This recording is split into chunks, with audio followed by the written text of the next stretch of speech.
మంత్రిగా కొనసాగడానికి అనర్హుడు, నీతి మాలిన రాజ్యాంగ విరుద్ధమైనటువంటి చర్య కేసీఆర్ చేసినటువంటి ఫోన్ ట్యాపింగ్ వ్యవహారం.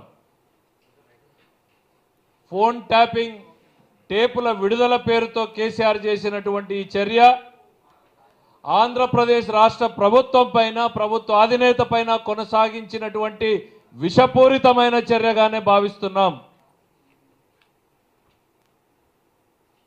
మా అధినేత చంద్రబాబు నాయుడు గారి సంయమనాన్ని, ప్రతి విషయంలోనూ సర్దుకుపోయేటువంటి మనస్తత్వాన్ని చేతగానితనంగా భావిస్తే కేసీఆర్ రాజకీయంగా పాతర వేయబడతాడు. ఈ ప్రాంతంలోని ప్రజలే కేసీఆర్ని పాతర వేసేటువంటి రోజులు వస్తాయి. తీవ్రవాదులు, ఉగ్రవాదులపైన నిఘా ఉంచడానికి, వారి నుంచి ప్రజలను, ప్రభుత్వాలని కాపాడుకోవడం కోసం ఉపయోగించాల్సినటువంటి నిఘా పరికరాలను రాజకీయ ప్రయోజనాల కోసం, రాజకీయ ప్రత్యర్థుల మీద ఉపయోగించడం భారత రాజ్యాంగం ప్రకారం లేదా సుప్రీంకోర్టు ఇటీవల కాలంలో చేసినటువంటి తీర్పు ప్రకారం తీవ్రమైనటువంటి నేరం. ఎప్పుడో 30 సంవత్సరాలు, 25 సంవత్సరాల క్రితం మనం చదువుకునే రోజుల్లోనే, ల్యాండ్ లైన్ ఉన్నటువంటి రోజుల్లోనే ఫోన్ నిఘా వేశారు అన్నటువంటి ఒకే ఒక కారణంతో రామకృష్ణ హెగ్డే రాజీనామా చేయాల్సినటువంటి పరిస్థితుల్ని కేసీఆర్ గుర్తుంచుకోవాలి. నిఘా పరికరాల మీద, నిఘా వ్యవస్థల మీద సుప్రీంకోర్టు ఇప్పటికే చాలా స్పష్టమైనటువంటి మార్గదర్శకాలను ఇవ్వడం జరిగింది. దానికి వ్యతిరేకంగా రాజకీయ ప్రత్యర్థుల మీద నిఘా ఉంచడం అనేటువంటిది అప్రజాస్వామికం. దాని మీద కేసు నమోదు చేయమని కూడా మేము ఆంధ్రప్రదేశ్ ప్రభుత్వాన్ని కోరుతున్నాం. కేసీఆర్ గారు ఒకటి గుర్తుంచుకోవాలి, ఈ రాష్ట్రంలో ఉన్నటువంటి నిన్న రేవంత్ రెడ్డి విషయంలో కానీ, లేక ఈరోజు విడుదల చేసినటువంటి టేపుల వ్యవహారంలో కానీ ఎవరు విడుదల చేశారు అనేటువంటిది ముందు తేల్చాల్సినటువంటి అవసరం ఉంది. రిమాండ్ రిపోర్ట్ ప్రకారం ఏసీబీ డీజీ గారు ప్రెస్ మీట్ చెప్తూ మేం విడుదల చేయలేదు అనేటువంటిది ఆయన స్పష్టంగా చెప్పారు. మరి రిమాండ్ రిపోర్ట్ చదివితే ఈ నిఘా పరికరాల్ని మేమే ఏర్పాటు చేశాం అక్కడ అనేటువంటిది ఏసీబీ అధికారులు పేర్కొన్నారు. ఈ చర్య అయిన వెంటనే మధ్యవర్తుల సమక్షంలో వాటిని సీల్ చేసి కోర్టుకు సమర్పించామన్నారు. కోర్టుకు సమర్పించినటువంటి ఈ టేపులు ఎట్లా లీక్ అయినాయి? ముఖ్యమంత్రి కార్యాలయం నుంచి లీక్ అయినట్టుగా మాకు సమాచారం ఉంది. దీని మీద కూడా కేసు నమోదు చేసి చర్య తీసుకోమని కోరుతున్నాం. సంయమనాన్ని వీడమంటున్నాం. అవసరమైనప్పుడు ముళ్ళుని ముళ్ళుతో తీయాల్సినటువంటి అవసరం ఉంది. కేసీఆర్ అక్రమాల మీద అనేక కేసులు వేసేటువంటి అవకాశం ఉంది. అవన్నీ కూడా వేయాల్సిన పరిస్థితులు వస్తాయి. తన వైఫల్యాల్ని కప్పిపుచ్చుకోవడానికి, ప్రాంతాల మధ్య, ప్రజల మధ్య విద్వేషాల్ని రెచ్చగొట్టేటువంటి చర్యలను కేసీఆర్ ఉపయోగిస్తున్నారు. ఒకవైపు రాజకీయ ప్రత్యర్థుల మీద ఈ అప్రజాస్వామిక చర్యలు కొనసాగితే రేపు తెలంగాణ ప్రాంతంలో సహజంగానే చైతన్యం ఉన్నటువంటి అనేక ప్రజా సంఘాల మీద కూడా ఇది ప్రయోగించేటువంటి అవకాశం ఉంది. ఇప్పటికే మొన్నటికి మొన్న ఓటింగ్లో తన సొంత పార్టీ ఎమ్మెల్యేల మీద కూడా నిఘాను కొనసాగించారు. 18 మంది అసంతృప్తిగా ఉన్నారన్నటువంటి విషయాన్ని గుర్తించిన కేసీఆర్ వారిని బెదిరించారు. ఆర్థికంగా బలపరుస్తామన్నటువంటి హామీ ఇచ్చారు. ఇతర పార్టీలకు సంబంధించినటువంటి, తెలుగుదేశం పార్టీకి సంబంధించినటువంటి 5 శాసనసభ్యుల్ని, కాంగ్రెస్ పార్టీకి సంబంధించిన 4 శాసనసభ్యుల్ని, జగన్మోహన్ రెడ్డి గారికి సంబంధించినటువంటి 2 శాసనసభ్యుల్ని, బీఎస్పీకి సంబంధించిన 2ని, మొత్తం 13 మందిని తీసుకున్నారు. ఇక జగన్మోహన్ రెడ్డి గారు అయితే 2 కొంటే 1 ఫ్రీ అని ఉన్న 1ని కూడా మొన్న ఓటింగ్కి ఇచ్చేశాడు. కేసీఆర్ జగన్ల అక్రమ సంబంధాలని కూడా ఈరోజు ఆంధ్ర రాష్ట్రంలో ప్రజలు గమనిస్తున్నారు. కేసీఆర్ చేసే ప్రతి చర్య కూడా జగన్మోహన్ రెడ్డికి అరగంట ముందుగానే తెలుస్తున్నాయి. తన సొంత కేబినెట్లో వాళ్ళకి తెలియని విషయాల్ని కూడా జగన్మోహన్ రెడ్డి గారు తన సన్నిహితుల వద్ద ప్రస్తావిస్తున్నారు. వీళ్ళ అక్రమ సంబంధాల్ని కూడా ఆంధ్రప్రదేశ్ ప్రజలు అర్థం చేసుకుంటున్నారు అన్నటువంటి విషయాల్ని మేము గుర్తు చేస్తున్నాం. ఇవాళ ఒకటే హెచ్చరిక చేస్తున్నాం. న్యూటన్స్ థర్డ్ లా అనేది అందరి విషయంలోనూ అప్లై కాబడుతుంది. For every action there is a equal and opposite reaction. చర్యకు ప్రతి చర్య ఉంటుంది.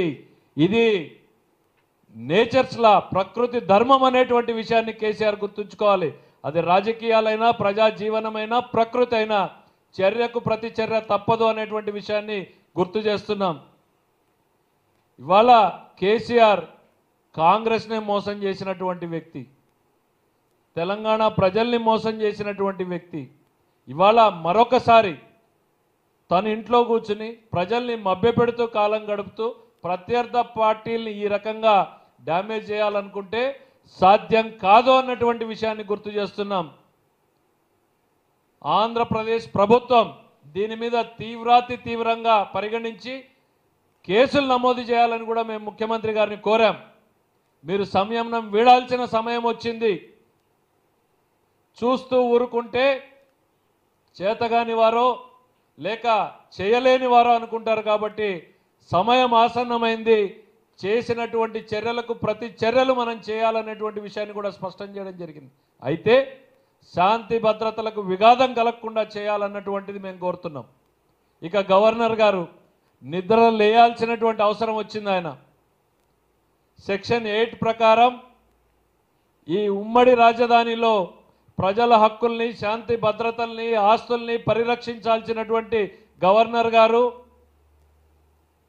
తానొకడు ప్రశాంతంగా ఉంటే చాలనుకుంటున్నట్టు ఉదయాస్తమాన సేవలు చేస్తూ కొనసాగడం కాదు, ప్రజలను, ప్రజల ఆస్తులను, ప్రజా ప్రభుత్వాలను కూడా సంరక్షించాల్సినటువంటి బాధ్యత ఉమ్మడి రాష్ట్రాల గవర్నర్కు ఉందన్నటువంటి విషయాన్ని గుర్తు చేస్తున్నాం.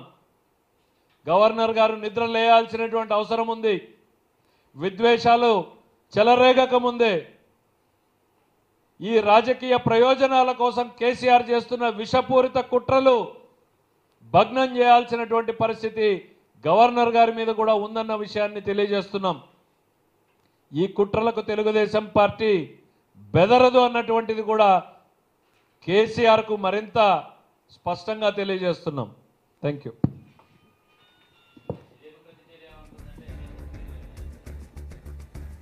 చెప్తున్నాను, for every action there is a equal and opposite reaction.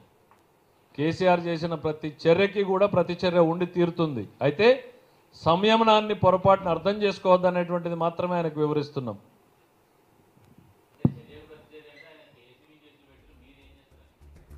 చూస్తారు కదా స్పష్టంగా మేము ఎక్కడా కూడా విద్వేషాలు రెచ్చగొట్టేటువంటి పరిస్థితులకు పోము. కాకపోతే న్యాయపరంగా, చట్టపరంగా, రాజ్యాంగపరంగా, రాజకీయంగా, ప్రజాపరంగా కేసీఆర్కి ప్రతి చర్య ఉండి తీరుతుంది. మరి ఈ టేపులు విడుదల చేసినటువంటివి ఎవరు విడుదల చేశారు అనేటువంటిది స్పష్టంగా చెప్పాల్సినటువంటి అవసరం ఉంది. ఏసీబీ డీజీ చాలా స్పష్టంగా మేము విడుదల చేయలేదు అని చెప్తున్నాడు. మరి ఎవరు విడుదల చేశారు, ఎవరు ట్యాపింగ్ చేశారు? రేపు పొద్దున మోడీ గారి ఫోన్లు కేసీఆర్ ట్యాప్ చేయడం లేదన్నటువంటి నమ్మకం ఏమైనా ఉందా? మమతా బెనర్జీ గారు రేపు కేంద్ర మంత్రుల మీద చేయరన్నటువంటి విశ్వాసం ఉందా? నితీష్ గారు కేంద్ర మంత్రుల మీద రేపు ట్యాపింగ్ చేయరన్నటువంటిది ఉందా? అంటే భారతదేశంలో ప్రజాస్వామ్య వ్యవస్థని ఏ దిశగా తీసుకెళ్లాలనుకుంటున్నారు కేసీఆర్ గారు అనేటువంటిది ఒకసారి ఆలోచించుకోవాలి. వ్యవస్థలు ఇవాళ వాళ్ళ కొన్న ఎక్విప్మెంట్ అనేటువంటిది ఏసీబీ కొన్నవి కాదు. ఈరోజు వారు ఉపయోగించినటువంటి ఎక్విప్మెంట్స్ ఏవైతే కోర్టుకు వారు తెలియపరిచారో ఏసీబీ కొన్నవి కాదు. అది తీవ్రవాద నిరోధక సంస్థగా ఉన్నటువంటి ఇంటెలిజెన్స్ వ్యవస్థ కొన్నది. ఏ రకంగా ఉపయోగించారు? గవర్నమెంట్ ఆఫ్ ఇండియాకి వీళ్ళు ఏ రకమైన హామీని ఇచ్చారు? కేవలం ఇది అరాచక శక్తుల నుంచి సమాజాన్ని కాపాడుకోవడం కోసం, సంఘ విద్రోహ శక్తులు, తీవ్రవాదులు, ఉగ్రవాదుల నుంచి పర్యవేక్షించడం కోసం కొన్నటువంటి ఎక్విప్మెంట్ బిల్లులు విడుదల చేయమనండి కేసీఆర్ గారిని. ఏ రకంగా డీజీపీ గారు ఈ ఎక్విప్మెంట్ని వాడారు అనేటువంటిది స్పష్టం చేయమనండి. తప్పకుండా దీంట్లో ఉన్నటువంటి తప్పు చేసిన ప్రతి ఒక్కరి మీద కూడా కేసులు పెట్టేటువంటి రోజులు తొందరలోనే ఉంటాయి. తప్పకుండా అనైతికమైనటువంటి అప్రజాస్వామికమైనటువంటి అన్ని చర్యల పట్ల మా అభ్యంతరం ఉంది. ఫోన్లు ట్యాప్ చేయడము, వీడియోలు విడుదల చేయడమే కాదు, అప్రజాస్వామిక అనైతిక ప్రతి చర్య మీద కూడా మాకు అభ్యంతరం ఉంది.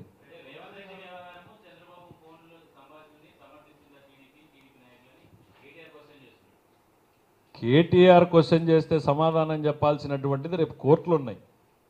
రేవంత్ రెడ్డి గారి వ్యవహారం ఆల్రెడీ ఇప్పుడు లైవ్లో కోర్టు ముందు ఉంది కాబట్టి తప్పకుండా will wait for the investigation to complete. సాధ్యమైనంత తొందరలోనే దాంట్లో అసలేం జరిగింది అనేటువంటి విషయాల్ని కూడా మీడియా తెలుసుకునేటువంటి పరిస్థితులు కోర్టు ముందు ఉంది కాబట్టి ఎక్కువ మాట్లాడడం సమంజసం కాదు అనేటువంటి భావంతోనే మేము మౌనంగా ఉంటున్నాం. Thank you. తప్పకుండా ఎటువంటిది కూడా గుంటూరు సభ ఇవాళ అది కూడా ఒక కారణం. నిజంగా కేసీఆర్ గారి మనస్తత్వాన్ని ప్రజలు అర్థం చేసుకోవాలి. ఒకవైపు తాను సంబరాలు చేసుకుంటూ పక్కనున్నవాడు మాత్రం ఆకలితో మలమల్లాడాలి అనేటువంటి వైఖరితోనే ఈ రకమైనటువంటి ప్రయత్నాలు చేశారు. శాసనసభలో కూడా మేము చెప్పాం, అయ్యా మాది బిర్యానీల కోసం ఆరాటం కాదు, లేక బిర్యానీల కోసం పోరాటం కాదు, మాకున్నటువంటి మా రాగి ముద్దల కోసమే మా ఆరాటం అనేటువంటిది. ఇవాళ ఆయన ఇక్కడ సంబరాలు చేసుకుంటూ రేపు ఆంధ్ర రాష్ట్ర ప్రజలు మా కష్టాలని, కన్నీళ్ళని, బాధల్ని, మా లక్ష్యాల వైపు మరోసారి ఎట్లా అంకితం కావాలనేటువంటి ఒక సభ పెట్టుకుంటే దాన్ని భగ్నం చేసేటువంటి కుట్ర. మేము మళ్ళా ఐక్యంగా ఎదగకూడదు అనేటువంటి ఒక ఆలోచనతోనే కేసీఆర్ గారు చేసినటువంటిది. అయితే డెమోక్రసీలో ఇట్లాంటి వాళ్ళు ఎక్కువ కాలం మనుగడ సాగించలేరు. ఎంతోమందిని చూసాం. తెలుగుదేశం పార్టీ మీద ఎంతోమంది ఇంతకన్నా పెద్ద ఎత్తున ఆరోపణలు చేశారు. సాక్షాత్తు భారత ప్రధాని చేసినటువంటి కుట్రలనే తిప్పికొట్టింది తెలుగుదేశం పార్టీ. కేసీఆర్ ఒక లెక్క అనేటువంటిది స్పష్టం చేస్తున్నాం. Thank you.